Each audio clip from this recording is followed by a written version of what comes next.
오늘 레위기 1장 1절을 중심으로 해서 여호와께서 회막에서 부르심이라는 제목으로 말씀을 받도록 하겠습니다.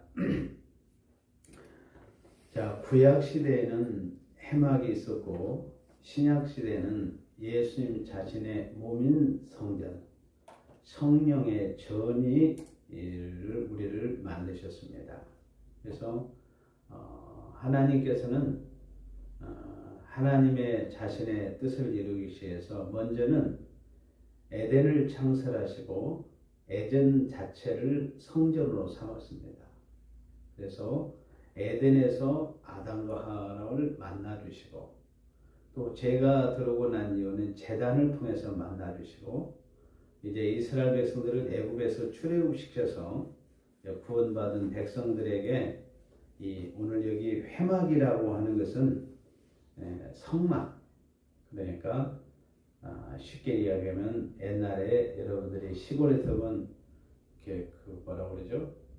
그 채알, 장례식이라든지 이렇게 잔치할 때 보면 천막 있잖아요. 큰 거. 그런 것처럼 이제 하나님께서 이스라엘의 이 회막을 통해서 거기에서 이제 백성들을 만나게 되는데, 오늘 보니까 여기서 성경 본문을 읽고 우리 성도들이 다 회막으로 다 모였다고 그러는데 회막이 너무 중요한 것입니다. 여러분, 오늘 회막이 참 중요한 거예요. 그래서 구약 시대는 이렇게 처소를 두고 만나셨고 신약 시대는 성령의 우리가 전이 돼서 우리 안에 성령이 오셔서 만나주게 됩니다. 자, 모세에게 먼저 출애굽기 25장에서 31장까지 회막을 이렇게 지어라 하면서 설계도 도면을 주었어요. 그리고 난 다음에 35장에서 40장까지 그 도면에 의해서 성막이 완성이 됐습니다. 그래서 회막은 하나님이 임재하는 것이에요. 하나님이 거하는 하나님의 집입니다. 그래서 이제 하나님께서 모세를 회막에 부르셔서 이제 부르면 모세가 하나님 앞에 나가서 하나님, 제가 여기 왔습니다. 그러면 하나님께서 모세에게 말씀을 내려줘요. 그 다음에 모세가 또 하나님께 부탁할 일이 있으면 하나님하고 회막에 가서 하나님 부릅니다. 그래서 부탁을 해요. 하나님, 백성들이 광야 생활을 하다 보니까 발도 부릅뜨고 이렇게 많은 환자들이 많은데 좀 치료해 주면 안 되겠습니까? 그러면 하나님께서 그때 모세의 음성을 듣고 백성들의 치료도 해주고, 백성들이 또 하나님 믿지 않고 죄를 지으면 죄도 용서해 주시고, 그래서 회막은 굉장히 중요한 장소였습니다. 그래서 하나님이 여기 회막에 계신다고 그러는데 하나님이 어떻게 좁은 장소에 회막에 거하실 수 있겠어요? 하나님 본래 저 광활한 새하늘과 새 땅에 그 광활한 천국에 계신 분이었는데, 우리가 이것도 비유도 안 되지만 궁궐에서 살던 왕이 아주 천한 이렇게 초가집 있잖아요. 초가상간, 그것도 방 한 칸 있는 집으로 내려와서 여러분들이 산다고 할 때 여러분이 얼마나 힘들겠어요. 근데 하나님께서는 그 영광스러운 자리를, 자존심도 권한도 다 내려놓으시고 하나님께서 거기까지 희생하면서 이 땅에 오셨는데, 그 오신 목적이 뭐냐? 우리를 구원해서 천국으로, 하나님 나라의 품으로 우리를 안아주시기 위해서 오신 것입니다. 여러분, 하나님이 세상 구경하고 오셨겠습니까? 하나님은 천지를 말씀으로 본인이 다 창조했는데 하나님이 쉴 곳이 없어가지고 여기 휴식처를 찾아서 여기 오셨겠어요? 여러분, 이 세상은 진정한 휴식, 안식처는 없습니다. 우리가 천국에 가야 진정한 휴식과 안식은 새하늘과 새 땅에 있는 거예요. 자, 그러면 하나님께서 이 땅에 굳이 왜 오셨습니까? 죄인을 하나님의 품 안에 안으시고 구원하기 위해서 예수님이 오신 것입니다. 그래서 인간은 아담의 범죄 이후로 모든 사람들이 죄인이기 때문에 천국 가는 길, 천국의 진리, 천국의 생명을 전혀 없는 거예요. 다 부족함이 있고 연약함이 있고 그렇기 때문에 절대 천국 갈 수 없습니다. 그런 죄인이 하나님께서 품 안에 안으시고 여러분들이 보면 천국을 주시려고 이 땅에 오신 거예요. 자, 병들었죠? 부족하죠? 허물이 있죠? 고장났고 정상이 아닌 다 통틀어서 이런 모든 환자를 통틀어서 성경은 죄인이다 그렇게 이야기하고 있어요. 그래서 여러분들이 나쁜 짓 하는 것도 죄입니다. 다른 사람에게 피해를 주는 것도 죄입니다. 예수님은 길이고 진리고 생명이기 때문에 실수가 없고 남에게 피해를 전혀 주지도 않는 분이 예수님입니다. 예수님은 그래서 온전하신 분이에요. 그래서 죄인을 구원하시려고 하나님께서 이 땅에 오셔서 좁은 회막에 계신 것입니다. 우리 다 같이 한번 마가복음 2장 17절을 한번 가서 보겠습니다. 마가복음 2장 17절. 신약성경 마가복음 2장 17절에 보면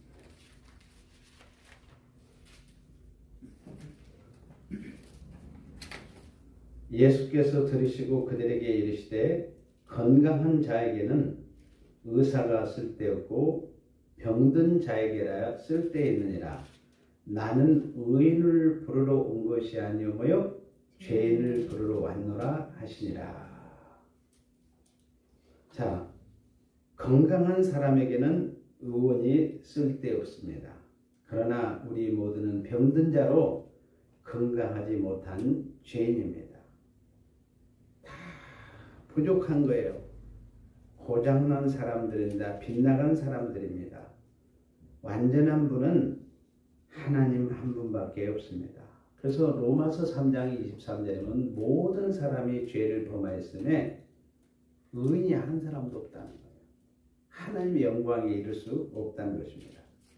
그래서 하나님이 이 땅에 오셨습니다. 죄인, 병든 자를 부르러 오신 거예요. 건강하고 정상한 사람을 부르러 온 것이 아닙니다. 그래서 우리를 안아주시고 치료하시고 결국 천국으로 인도를 해 주십니다. 하나님 앞에서 반드시 죄인하고 고백해야 하나님께서 저희의 주치의가 되어 주십니다. 나는 의인이고 부족함이 없고 건강하다고 자부하고 하나님을 찾지 않으면 구원받을 수 없습니다. 나는 죄인으로서는 고백하는 사람을 하나님이 구원하십니다. 그런데 하나님께서 누구를 회막으로 부르느냐? 죄인을 회막으로 부른 거예요. 한번 따라서 하나님께서 죄인이었던 나를 받아주셨다. 죄인이었던 나를 회막으로 여러분을 불러서 받아주신 거예요. 여러분들도 죄인이셨는데 하나님이 다 받아주신 줄로 믿습니다. 아멘. 다음으로 여러분들이 보면 포로를 구원하려고 오셨습니다. 자, 우리가 병들고 부족하고 힘없는 포로를 사단이 와서 이제 꽁꽁 묶고 마음대로 끌고 다닙니다. 그런데 예수님께서 이들을 오신 목적이 뭐냐? 예수님은 항상 선하시기 때문에 목적이 선하십니다. 그리고 얼마나 우리를 사랑하는지, 우리를 얼마나 불쌍히 긍휼하게 해준지 우리 인간의 표현은 할 수 없어요. 그래서 인간은 죄에 묶이고 사단에 묶이고 매일 매를 맞고 온몸이 찢기고 상한 심정입니다. 그래서 짓눌림을 당해 강제 노역을 하는데 여러분 아무리 잠을 자고 싶어도 어떻습니까? 편하게 잠 좀 자고 싶은데 여러분 어떠세요? 사단이 괴롭혀라 잠을 자꾸 깨우잖아요. 요즘에 불면증에 시달리는 사람들, 이 공황장애에 시달리는 사람들 다 누구 장난입니까? 사단의 장난이에요. 근데 사람들이 영적으로 그걸 모르기 때문에 그렇지 사단의 장난입니다. 그래서 인생을 살수록 고생을 쌓는 일입니다. 포로가 되어서 인간은 모두 피해자가 되어서 두려움과 공포가 있습니다. 스스로 뭘 할 수 있는 능력이 없어요. 누군가 끌고 가야 됩니다. 여러분, 예수님이 이 땅에 왜 오셨느냐? 이 포로에서 놓이게 하려고 이 포로의 포성줄을 끊어주시려고 여러분을 강건하게 치료하기 위해서 오셨습니다. 한번 누가복음 4장 18절 한번 말씀합니다. 누가복음 4장 18절. 누가복음 4장 18절입니다. 자, 누가복음 4장 18절 같이 읽겠습니다. 주의 성령이 내게 임하셨으니 이는 가난한 자에게 복음을 전하게 하시려고 내게 기름을 부으시고 나를 보내사 포로된 자에게 자유를 눈먼 자에게 다시 보게 함을 전파하며 눌린 자를 자유롭게 하고. 아멘. 여기 포로된 자에게 누구요? 자유를 주시려고 예수님이 오셨다고 말씀하고 있습니다. 예수님께서 이 땅에 오신 목적은 포로된 자에게 자유를 주시기 위함이었습니다. 우리는 과거에 다 포로였습니다. 여러분 모두도 마찬가지입니다. 그런데 하나님이 예수 그리스도를 보내사 주님을 통해서 우리에게 자유를 주신 거예요. 여러분들에게 진정한 자유를 준 줄로 믿습니다. 한번 따라서 하나님께서 포로였던 나를 풀어주셨습니다. 하나님께서 이 땅에 오신 목적은 첫째는 죄인인 나를 받아주시려고 오셨고, 두 번째는 포로였던 나를 풀어주시려고 오신 거예요. 마지막 한번 따라서 했으면 고아였던 나를 자녀 삼아 주셨다. 자, 모든 인생은 고아입니다. 육신의 부모가 있다고 하지만 영적으로는 다 고아예요. 여러분, 고아는 어디에 가서 도움받지 호소할 길이 없습니다. 아빠, 엄마 나 배고파요. 엄마 추워요. 나 도와주세요. 아무리 호소해도 도와줄 자가 없습니다. 고아는. 영적으로 우리가 다 고아이고, 고아는 어떻습니까? 일반 사람들도 고아는 무시하고 멸시합니다. 영적으로도 마찬가지예요. 여러분들이 이 교회 보호 속에 들어와 있다는 게 얼마나 큰 축복인지 몰라요. 고아는 어때요? 사단이 그냥 놔주기를 합니다. 멸시만 합니까? 천대만 합니까? 여러분, 우리는 이렇게 영적으로 죄인이었고 포로였고 고아였습니다. 자, 고아인 우리를 로마서 8장 15절 가서 봅시다. 로마서 8장 15절에 보면 우리를 어떻게 해방시켜 줬는가 보겠습니다. 로마서 8장 15절.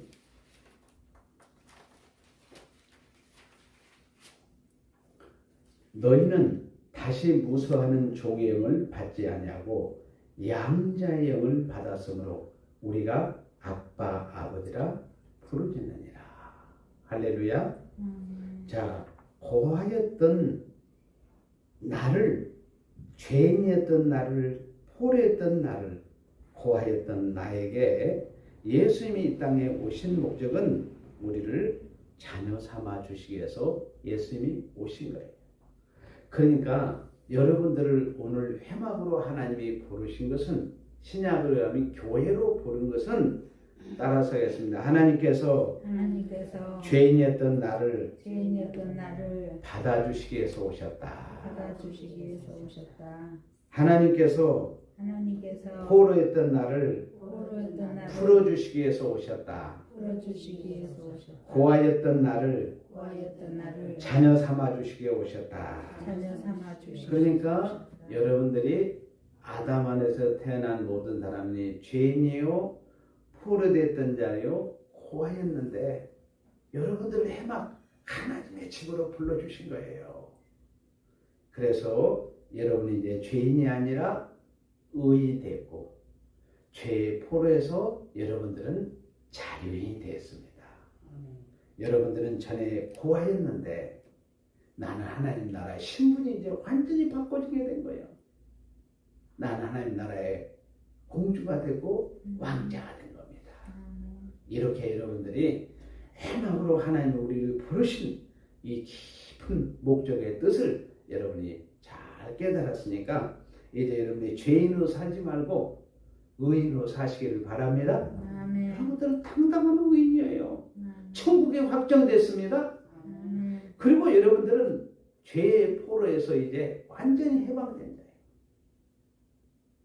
그래서 여러분들이 포로에서 이제 여러분들이 자유를 줬으니까 자유하시고 이제 고아였던 나에게 하나님이 나의 아빠, 아버지가 됐잖아요. 그러니까 여러분들이 회막에 와서 여러분이 하나님을 찾으면 모든 것을 다 들어주시고 응답할 줄로 믿습니다. 아멘. 그래서 우리 새하늘교회에 찾아오는 모든 사람들에게 하나님께서 모든 것을 들어주시고 역사할 줄로 믿습니다. 아멘. 기도하겠습니다. 하나님